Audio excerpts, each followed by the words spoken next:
Hello friends, welcome to SSC coaching centre. दोस्तों, आज के वीडियो में बात करेंगे गणित के इंपॉर्टेंट प्रश्नों की। तो चलिए स्टार्ट करते हैं। दोस्तों, पहला प्रश्न है 6/5 में कितने 1/10 हैं। कैसे पता करेंगे कि 6/5 में कितने 1/10 हैं। इसका मैं सबसे सरल उदाहरण आपको देता हूं। देखिए कैसे, जैसे कि अगर प्रश्न ये ना दे करके आपको दे देता कि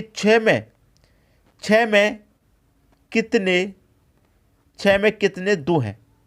अब आप प्रश्न को पढ़ेंगे, लगभग समान प्रश्न है। 6/5 में कितने 1/10 हैं और 6 में कितने 2 हैं। संख्या अलग है, प्रश्न आपको समझ में आ गया, क्लियर। अब देखिए कैसे पता करेंगे। यहां पर मैं आपको बता दूं, ये जो 6 है आप इसको लिखिए और 2 है इससे आप डिवाइड कर दीजिए, 3 बार में जाएगा। तो 6 में कितने 2 हैं, 3। 2 2 और 2, 3 2 हैं। सभी को आप जोड़ेंगे तो कितना हो जाएगा, 2 2 4 और 2 6। सीधा सीधा पता चलेगा 6 में कितने 2 आएंगे, 3 2 आएंगे। तो पहले वाली संख्या में क्या करते हैं, दूसरी से डिवाइड। जैसे हमने यहाँ पहले वाली 6 में दूसरी 2 से डिवाइड किया, उसी तरीके से पहले वाली संख्या 6/5 में डिवाइड करेंगे कितने से, 1/10 से। बिल्कुल सही।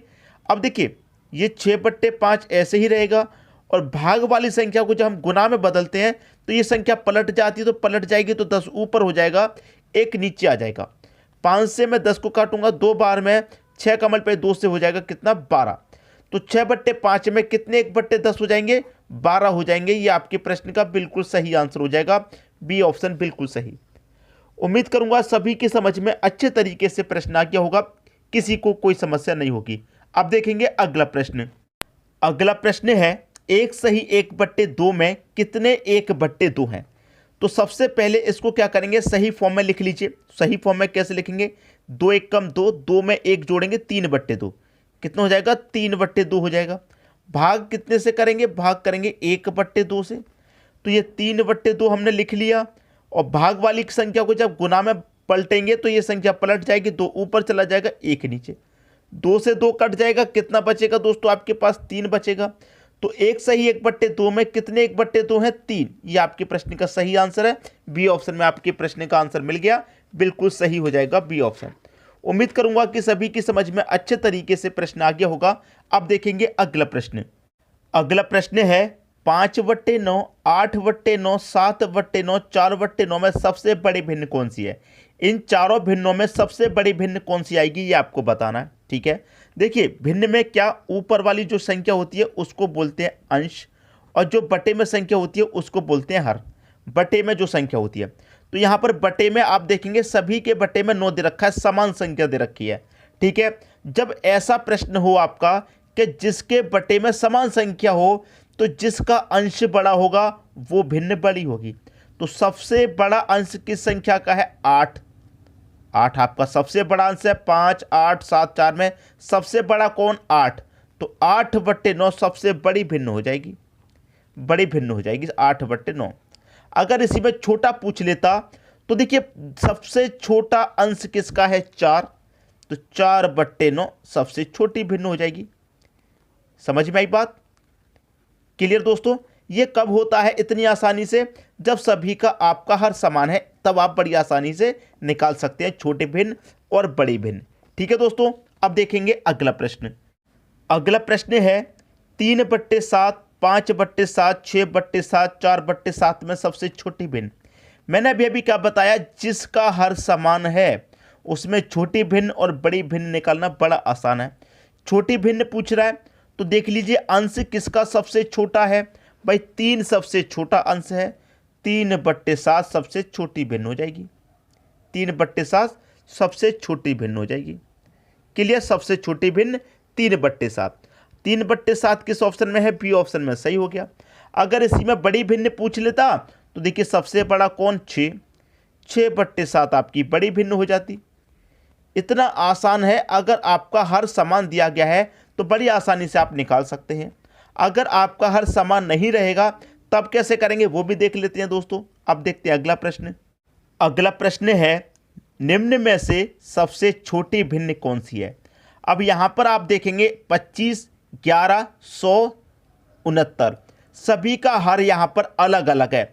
अगर समान हर रहता तो बड़ी आसानी से हम निकाल लेते, लेकिन यहां पर सभी का हर अलग है, कोई बात नहीं, इसके लिए भी मैं आपको सबसे आसान तरीका बताऊंगा। ठीक है, आपको क्या करना है, इनका अंतर कर लेना है। 24-25 का अंतर कितना आएगा, 1 आएगा।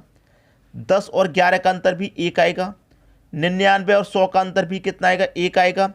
और 68-69 का अंतर भी 1 आएगा। सभी का आपने अंतर कर लिया भाई। जब आपने 24-25 का अंतर कितना आया, 1, तो अंतर से क्या करेंगे आप, ऊपर वाली संख्या में डिवाइड कर देंगे।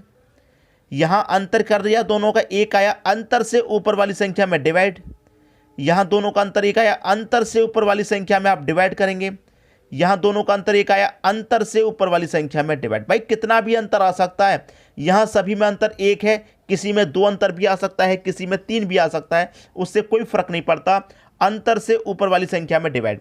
तो 1 से आप 24 में डिवाइड करेंगे, 24 ही रहेगा। 1 से 10 में डिवाइड करेंगे, 10 रहेगा। 1 से 99 डिवाइड करेंगे, 99। 1 से 68 डिवाइड करेंगे, 68। सबसे छोटी भिन्न पूछ रहा है। अब इनमें जो सबसे छोटा होगा वही सबसे छोटी भिन्न। भाई सबसे छोटा तो मुझे 10 दिखाई दे रहा है, किससे निकल के आया, 10/11 से। इसका मतलब 10/11 सबसे छोटी भिन्न हो जाएगी। आपका सही आंसर आपको मिल गया। समझ में आ गई बात। अब देखेंगे अगला प्रश्न। अगला प्रश्न है, निम्न में सबसे बड़ी भिन्न कौन सी है। इनमें हमें बताना है सबसे बड़ी। तो मैंने क्या बताया, इनका क्या करेंगे आप, अंतर। 2 और 3 का अंतर 1 आएगा, और अंतर से क्या करेंगे, ऊपर वाली संख्या में डिवाइड। यही तो मैंने बताया था। 3 और 4 का अंतर भी 1 आएगा, अंतर से करेंगे ऊपर वाली संख्या में डिवाइड। 5 और 9 का अंतर यहाँ पर दोस्तों 4 आएगा, अंतर से क्या करेंगे, ऊपर वाली संख्या में डिवाइड। 7 और 9 का अंतर 2 आएगा, अंतर से करेंगे ऊपर की संख्या में डिवाइड। ठीक, अब 1 से 2 में डिवाइड करूंगा, 2 बार जाएगा। और 1 से 3 में डिवाइड करेंगे तो 3 बार जाएगा। 4 से 5 में डिवाइड करेंगे तो 4 1 कम 4 चला जाएगा। अब 1 बचेगा, नहीं जाएगा तो 10, मतलब कितना हो जाएगा ये, 10। भाई 4 दूनी का 8 कटेगा, 2 बचेगा 20, 4 पंजे 20, इतनी बार जाएगा। 2 त्रिक का 6 कटेगा, 1 बचेगा, नहीं जाएगा, 10, मतलब 10 हो जाएगा, 2 पंजे 10।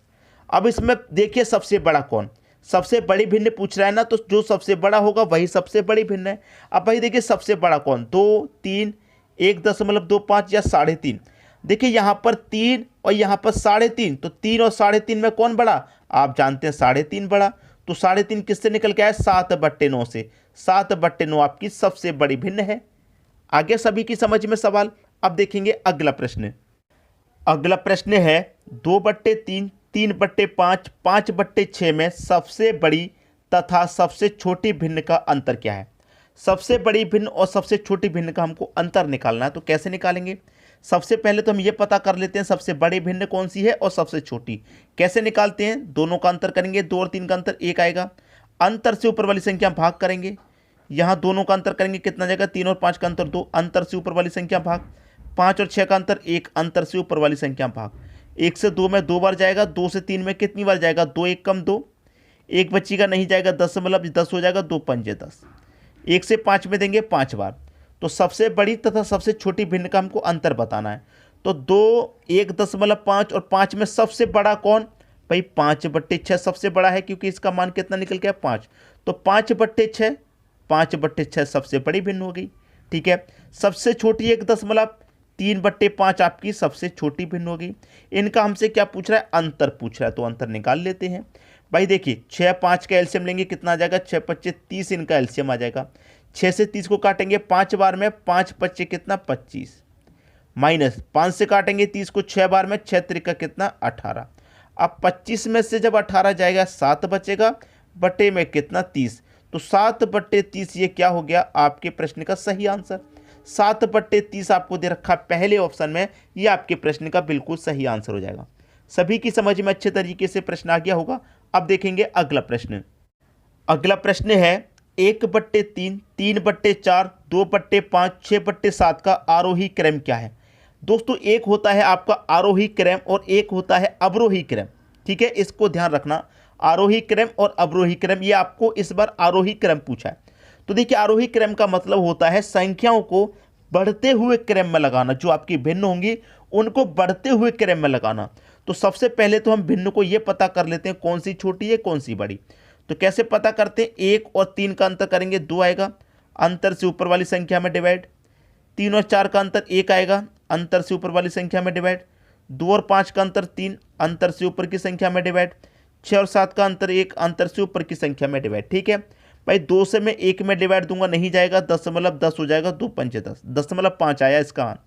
1 से 3 में दूंगा 3 बार, 3 से 2 में दूंगा नहीं जाएगा, 10 लग जाएगा 20, 3 छिक्के 18, 2 बचेगा फिर से 20, 3 छिक्के 18, इस तरीके से चलता रहेगा। 1 से 6 में दूंगा 6 बार। क्लियर। अब देखिए सभी का मान हमको पता चल गया। अब यहाँ पर हमको लगाना है आरोही क्रम में। आरोही क्रम का मतलब होता है बढ़ते हुए क्रम में, पहले सबसे छोटा फिर उससे बड़ा लिखेंगे, फिर उससे बड़ा, फिर लास्ट में सबसे बड़ा। अब सबसे छोटा दोस्तों यहाँ पर कौन है? 0.5 आपका सबसे छोटा है, तो 0.5 किससे निकल के आए? 1/3 से, तो 1/3 लिखेंगे। आरोही क्रम का मतलब होता है बढ़ते हुए क्रम में लगाएंगे, छोटे से स्टार्ट करेंगे और बढ़ते चले जाएंगे आगे की तरफ। ठीक। फिर 0.5 से बड़ा कौन? 0.66, मतलब 2/5, ये बड़ा है। अब इस भिन्न से बड़ा कौन? भाई 0.66 से बड़ा कौन? 3, मतलब 3/4। अब सबसे बड़ा कौन? 6, मतलब 6/7। तो हमने क्या किया? सबसे छोटे से स्टार्ट किया, फिर उससे बड़ा लिखा, फिर उससे बड़ा, फिर सबसे बड़ा। ये होता है दोस्तों आपका आरोही क्रम। आरोही क्रम होता है ये आपका। इसमें अगर अवरोही क्रम पूछ ले तो अवरोही क्रम का मतलब होता है घटते हुए क्रम में पहले सबसे बड़ा लिखेंगे, सबसे बड़ा 6/7, फिर 6/7 से छोटी कौन सी भिन्न है? 3/4, इससे छोटी कौन सी है? 2/5, इससे छोटी कौन सी है? 1/3। ये आपका हो गया अवरोही क्रम, ये आपका अवरोही क्रम हो गया। तो सभी की समझ में अच्छे तरीके से प्रश्न आ गया होगा। अब देखेंगे अगला प्रश्न। अगला प्रश्न है 3/5 तथा 7/3 के व्युत्क्रमों का योग क्या है? व्युत्क्रम का योग किस किस का? 3/5, ठीक है, प्लस 7/3 के व्युत्क्रम का। तो व्युत्क्रम करेंगे 5 और 3 का एलसीएम लेंगे दोस्तों, कितना हो जाएगा? यहाँ पर हम जब एलसीएम लेंगे, ये हमारा 3/5 है, ये हमारा 7/3 है, तो यहाँ पर हम व्युत्क्रम का योग करेंगे। ठीक है, व्युत्क्रमों का योग। तो व्युत्क्रम का योग का मतलब क्या है दोस्तों? व्युत्क्रम करेंगे। व्युत्क्रम ये तो आपने सीधी सीधी संख्या लिख ली हमने यहाँ पर 3/5 प्लस 7/3। हमसे व्युत्क्रम का योग पूछा, तो व्युत्क्रम का मतलब इनको पलट लेंगे, मतलब 5/3 प्लस पलट लेंगे तो 3/7, इसका पूछा है। भाई हमसे 3/5 और 7/3 का योग नहीं पूछा, इसके व्युत्क्रम का। व्युत्क्रम का मतलब पलट के पूछा, तो हम इसको पलटेंगे तब इसका हम योग निकालेंगे। अब 3 और 7 का एलसीएम कितना हो जाएगा? 21। 3 से 21 को कटाऊंगा 7 बार में, 7×5 = 35, प्लस 7 से कटाऊंगा 21 को 3 बार में, 3×3 = 9, 35 और 9 कितना होता है? 44 बट्टे में कितना? 21, 44/21, डी ऑप्शन बिल्कुल सही हो गया। तो इस बात का हमेशा याद रखिए, जब व्युत्क्रम पूछा तो संख्या का व्युत्क्रम कीजिए, मतलब पलटिए संख्या को। समझ में आ गई बात? अब देखेंगे अगला प्रश्न। अगला प्रश्न है किसी संख्या का 3/4 9 है तो वह संख्या क्या है? यहां पर कह रहा है किसी संख्या का। भाई कोई संख्या है वो हमें नहीं पता, तो उस संख्या को हम x मान लेते हैं। x का मतलब मल्टीप्लाई, कितना? 3/4। 3/4 कितना है? 9 है। भाई 3/4 हमारा कितना दे रखा है? 9 दे रखा है। तो वो संख्या कौन सी है, मतलब x कौन सा है?